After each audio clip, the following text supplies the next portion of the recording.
street team, welcome back to Danny TV, where we bring what's going on in these streets to your TV. If you are new here, welcome. My name is Danielle, so make sure that you guys like, comment, and subscribe because y'all know we about to go up. All right, so today, as y'all can see by the title, I am doing a reaction to the Impact Atlanta episode 3.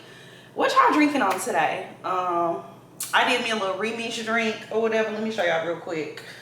I have a Casamigos lemonade. It's giving. It's giving. And it got a little ice in there, make it a little crunchy. What y'all sipping on? Let me know in the comments what y'all sipping on, because you know we gotta have us a little drink while we go through our reaction and the show. So without further ado, let's just hop right into the reaction. Personally, let me just clear the air. When it comes to an opinion, I'm gonna have it. I have to. It's a must. Now let me make this very crystal clear, okay? Because I'm not new to reality TV. I watch all like the OG shows, and this is what we do. We have opinions about the show, so either you like it and you get with it and you take the constructive criticism, or you just need to get off reality TV. That's what it is. So let's jump right into it. We made it to episode 3. I feel like the first 2 episodes were bomb. Like, it was on a cool little steady pace. Everything was going good. In the 3rd episode, it was giving what happened. This episode was very hard for me to get through. I found myself putting the episode on pause and going to do other stuff and look at other stuff versus the first 2 episodes. Like, I was all in. I was glued to the couch. I was glued to my TV. This episode wasn't giving that. One of the reasons it wasn't giving that to me was because of the production. So every time I watch something, I hate that I always like analyze the production from a different standpoint. Like, say if it's like a clip and then it jumps to another one, I'm thinking of it from a production standpoint because I took like film classes and I'm a journalist and I'm in the industry, so I know a little something. That kept happening this episode. I felt like it would be like, okay, one scene, then it's gonna jump to this scene, and then we in New York, we jumping back to Atlanta, we in Atlanta, we jump into Fulton County. Like, it was just basically a tornado. It was all over the place and very hard for me to focus. It was kind of weird to me because in some scenes we got them in their confessionals, and you have like, okay, Ari got on her all black outfit with, you know, her hair with the middle part and the edges. Okay, then we got another scene with Ari in the confessionals, and she got, I'm trying to think, she had on like a leather outfit, and I want to say she had a black curly hair. Okay, those are the first 2 confessional scenes that we was introduced to in episode 1 and 2. Now we add another confessional scene in, and Ari has green hair. Why are we jumping from confessional to confessional to confessional? Like, the production on that is kind of lacking, and it makes me disappointed because I was actually like super excited to watch this, and now I'm just like blah. Jada, we started off with her first 2 confessional scenes. I don't think I actually seen her in those 2 episodes. I mean, those 2 outfits that she was in the first 2 episodes, except when she had like the brown and blonde streaks with the pink. And then in this one, we moved to her with 2 braids, plaits, and then she has on like Wait a Minute with Des. Des had 2 confessional scenes from the first 2 episodes when she had her curly hair, and then she had the straight hair with the Chanel glasses. The glasses was cute, by the way. And then in this episode, she's in a confessional with Wait a Minute and braids. It's like, okay, how much time has went by when y'all were shooting these confessionals? And honestly, I feel like maybe when they're shooting, they shouldn't be on social media so much, because I follow them on social media. I'm in the industry, so I keep up with social media and all that. Like, I'm your social media girl, okay? And in these confessionals, I'm seeing them with these looks on, and I'm like, oh, I remember when they posted this picture on their Instagram. Oh, I remember when they showed this in their story. and it doesn't add up with the scene that we're in, if that makes sense. I don't know. I pay attention to detail. Maybe I shouldn't have been a journalist. Maybe I probably should have been like a detective or an FBI agent. I don't know. But I pay attention to detail, and I'm always getting the tea. So I'm like, okay, this kind of doesn't match up. That was like really my biggest critique from today. From today's episode. Moving along. So this episode started off with Tay and Ari. So Ari was doing a photo shoot for a magazine, and she's having like her cover release party. She's dealing with money back, losing a friend, and like a death. What else? Her sisters are fighting, and then she went to tennis.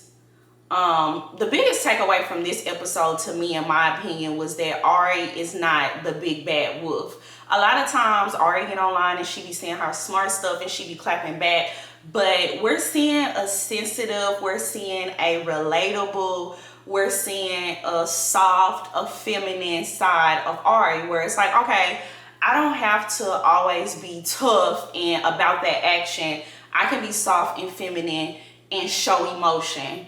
And I like that. It's very relatable because I feel like in my household, like I was raised in a 2-parent household, but more so like the women are in my family are very strong-willed, and it's like they don't really show emotion, and it's like we don't have time to be crying about something.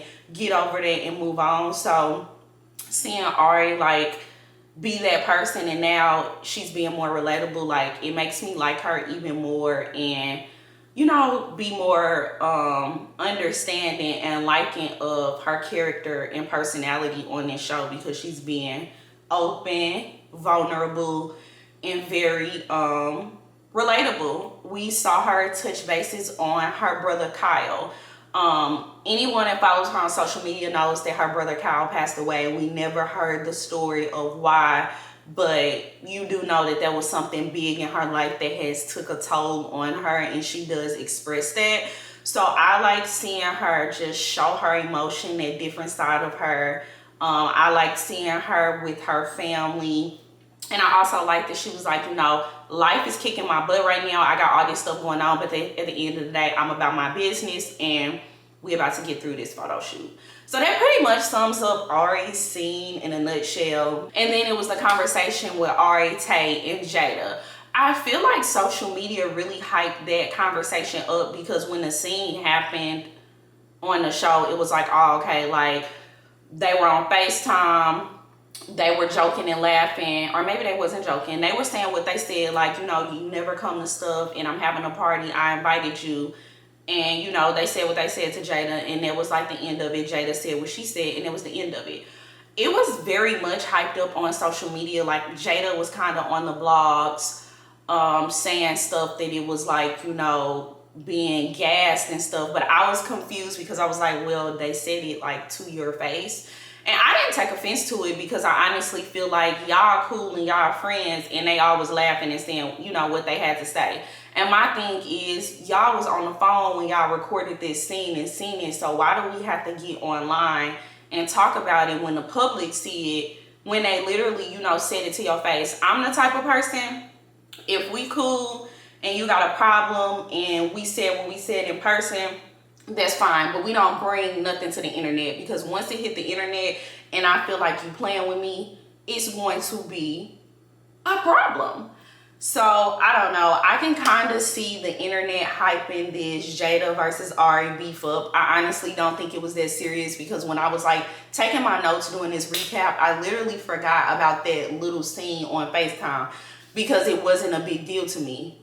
But I can see fans and feelings and different perspectives getting involved, and I kind of feel like it's gonna get taken to that level where it's like, okay, it's really a problem. Moving on. So as far as Tay, Tay is a Pisces, and I can kind of relate to Tay in some situations where, Tay is super successful. He done worked with a lot of heavy hitters such as Nicki Minaj, Lala, Kylie Jenner, Portia from Portia from The Housewives, and so on.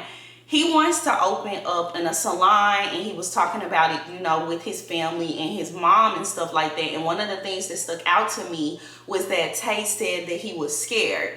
And I feel like it was kind of some Pisces self-sabotage going on in that moment, because I'm like, okay, Tay, you are very successful. You did the highest of the highest, you know, hair.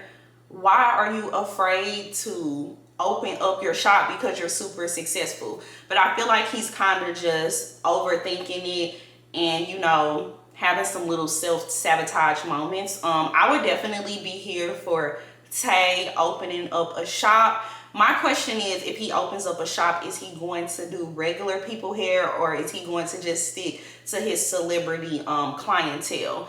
That's something that would be very interesting. And if he was to do regular people hair, what would be the price point? Because it's like, okay, he know what he worth, so he can't move his, you know, hair prices down just to get people, because he has already established himself. I liked how he was being vulnerable as well, and he let us know, like, hey, I don't like being alone. I bought this big house because I want all of my family to be able to come here. He seems like the breadwinner in his family, and that he is taking, you know, care of his family. And I did like that he said the shop would be something for generational wealth. So he's literally thinking outside of the box, and he's not thinking about the moment that he's in right now. He's thinking about how he can pass this shop down to others, and he can bless other people and give jobs to people, you know, in his family. And I mess with that, because if you act funny towards your family when you get you a little money and stuff like that, you're weird. Like, when you get on, you supposed to be there and put on for the people that was there with you from the bottom. You are never supposed to forget where you came from, and you're never supposed to discredit your family. I think it's kind of weird when people like are celebrities or whatever the case may be, and then you be like, oh, you had a sister, oh, you had a brother. Like, I never knew, because I always see you with your friends. And that kind of make me think like, what's going on with you and your family that, you know, you ain't putting on for your family, but you putting on for your friends, if that makes sense. So I was very happy to see Tay open up. Tay is a Pisces. I like Tay. I don't know, I kind of feel like Tay, why am I whispering? I kind of feel like Tay, Ari, and Tucson is the entertainment, and they are kind of like making a show. Like, this is their show, because they're bringing in the energy and stuff that we want to see. And Tucson is not even the main cast member, baby, and he in there doing his little thing, and he might as well be a main cast member. But moving along, we're gonna move on to Destiny, aka Des Dior. Des spent most of her time on this episode in the studio. She went out of town to open up for Mariah Scientist. I like that little song when they be like, well, well, well. I don't really know the words, but they be like, well, well, well. Anyway, I thought it was very interesting to see Des tapping into her artist development and her on the other side. And you can tell that she really cares about the craft, even though y'all be online telling her that she can't rap and be talking about her and stuff like that. She ain't paying y'all no attention, baby. She on this show, and she's trying to perfect herself and make her dream come true. In the last episode, something had made me feel like, dang, like, you know, that really sucks, when Des did the interview and she said, you know, she was looking to get signed, and then she didn't end up getting signed, and she was like, you know, well, that's okay, because I'm independent. And it kind of made me think in perspective, like, you know, I wonder why no one hasn't picked her up yet, because it's not like she doesn't have the dedication and the drive. Like, she's in the studio, she's putting in the work, she is trying a new sound and stuff like that. Like, she got her following. So I was like, you know, I'm just happy and excited to see more of the character development and see, like, you know, that she is trying. Something that stuck out to me, and we can move on to Jada. So in this particular episode, Jada, you know, let it be known that pretty much she helped everybody and, you know, kind of put everybody on. Like, you know, as far as Baby, she helped him with, whoa, none of you guys get fly as me, whoa. post my drip up daily just so they can see, well, turn me up some more so my haters can hear. Well, I can't dance, but whatever. She helped him with that song. She also got Lele, which used to be her makeup artist, signed to Baby. Lele had a voice, and you know, she asked Baby to sign him, and he signed her. And then Des is her friend, so she's the executive producer over Des's new project that she's working on now. But with that, and it was like, okay, so you put on for your friends, you help them get up there or whatever. My question with that was, okay, so this is kind of your day, well, it's not kind of, this is your day one. So how did Lele get signed to Baby and Des didn't get signed to Baby? Because as far as I'm concerned, I see Des putting in a lot of work versus Lele. I think I seen like one song that Lele has ever posted, a single, and I seen her like open up for Little Baby before, but other than that, like I never see Lele posting music. I never see her actually carrying herself as an artist, but it's like, you know, who knows? I'm not in their immediate circle. I don't know what happened behind the scenes, but there was something that definitely popped, you know, in my mind. Lastly, I'm going to get into Lakia. It was kind of weird because Lakia's scene was literally, I swear y'all, probably like a minute 50 or 2 minutes, and then it was like, okay, off, on to the next. Like this episode solely focused on Ari, Tay, and Des and her music. And I thought that that was weird because it's like, okay, isn't Lakia like a cast member? As far as Lakia, I am looking forward to seeing more of her and learning more of her. She's very young. It doesn't seem like she has family or friends, and she's just trying to find her way. I feel like she's on the label with a lot of heavy hitters, such as City Girls, Lil Baby, and Cardi B. Was Cardi on the label with them? I don't know. I can't remember if Cardi on the label with them. I know it's City Girls and Lil Baby, so I'm gonna just say them. Because I don't think Cardi, no, the Migos was on the label with them, but they not no more. I feel like since she's on a label with already established artists, the priorities are set like really high and the pressure is on. But I also feel like Coach and P, from what BET has edited, is not putting in enough time with her, because I'm not getting the vibes of, oh, do this, you got this, let's do this, we here. One of the things that P has said was, you know, when the money comes start rolling in, and it's like, yeah, you know, you definitely want money to be rolling in, but money is not everything. You want to make sure that your artist is there mentally, and you are giving your artist the tools to be the best that she can be, and you really pushing her, and you're not consumed with all of the heavy hitters that are on your label. So I don't know. I think it was kind of weird. I feel like they're not really giving her a chance. It's kind of like she's just thrown on the show, and it makes me sad because she seems like a really sweet girl. Like, she can rap, so y'all need to put more time and effort into that girl, because she don't have nobody out there but y'all, from what I've seen that is edited, you know, on the show. So none of the stuff that I'm saying is fact. This is my opinion. This is what I think from seeing what is edited on BET Plus. If you got a problem with it, so be it, because I can have my opinion, and I said what I said. So yeah, moving along, we're going to go to the social corner. And I'm going to read some tweets that I saw on Twitter. And y'all can tell me what y'all think in the comments if y'all agree or disagree. But let's see what the people on Twitter are thinking about the Impact Atlanta. And let me go like refresh to see some new ones. Ooh, okay,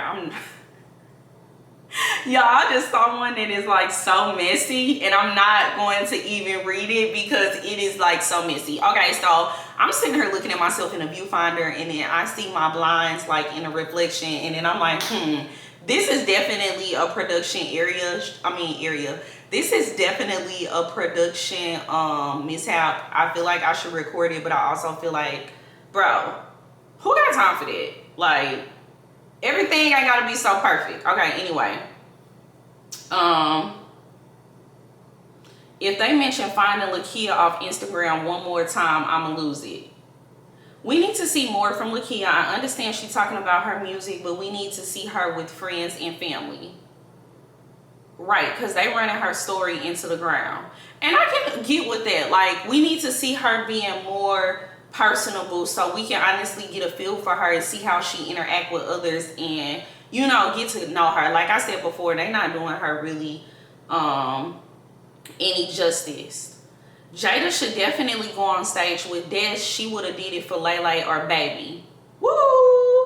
And I can agree with that. It was a particular scene where Des said that she wanted all of her friends to go on stage with her, and Jada was kind of like, you know, she didn't want to do that. And I feel like regardless if you want to do it or not, like, you're an influencer, that's your friend, you're the executive producer over her project, so why wouldn't you go on stage if you're the executive producer and you're proud of your friend slash client's work? I would be on that stage clapping along. And it's like, you have been on stage with Baby before, which is a huge superstar, so you can go on stage with your bestie.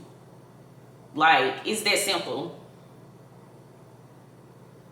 The reason why Jada isn't seen in the best light on the show is the fact that it seems like she's trying to be perfect, and reality TV is to show it all, and people value vulnerability and not rehearsed answers. I can see some truth to that. I feel like maybe she's kind of used to controlling the narrative, and it's kind of like now you don't have control over this. I know the Neighborhood Talk just posted this today. Somebody said, clearly reality TV just not for you because you and your feelings real bad, and they were talking to Jada, and then Jada said, it's not, I low-key don't want to be on next season, it's too much. I was confused because I'm like, well, the particular scene that they were talking about was the scene with Ari and Tay, and it was like, well, you know, they said everything that they said to your face and you said it, so it's like, it's not like you didn't see this or weren't in the scene. So I don't understand why, like, it's being super dragged on social media, because like I said before, it literally was the smallest scene in the actual episode. Moving along, let's go down. Let me find some other stuff. I'm starting to like Ari more watching this. It's nice to see a different side of these girls. Ari and Tay crack me up. I love how they're showing Tucson a lot and helping him out, promoting his music on the show and showing the dynamic of their friendship. Ari and Tay need their own show. I love them. If Ari and Tay in Tucson is the show, just say that, because it seems like that's what the people are saying. I'm not sorry, but I don't agree with the Jada playing a victim storyline y'all trying to make. Seems like she's less of a confrontational person and she don't want to be into it with Ari, but they just don't mesh, and that's fine. And I can agree with that. Everybody is definitely not confrontational and everybody is not direct. But I also feel like, you know, if it's said to your face and y'all said that y'all don't have an issue, why are we bringing it, you know, to social media? That's what I think. Ari and Tay are definitely carrying the show. If Jada don't come back for season 2 of The Impact Atlanta, I'm not watching. Sorry, but Jada is The Impact. Ari and Tay are very direct. They seem to have an authentic friendship, so when an issue arises, they address it and work past it. While Jada beats around the bush until the issue disappears and she doesn't have to address it, she acts oblivious. Y'all let me know in the comments what y'all think. Y'all let me know if y'all think this fake beef is scripted, and what did y'all think about episode 3. Thank you guys for watching Danny TV. Make sure that y'all like, comment, and subscribe. Happy Vlogtober, and I will see y'all tomorrow.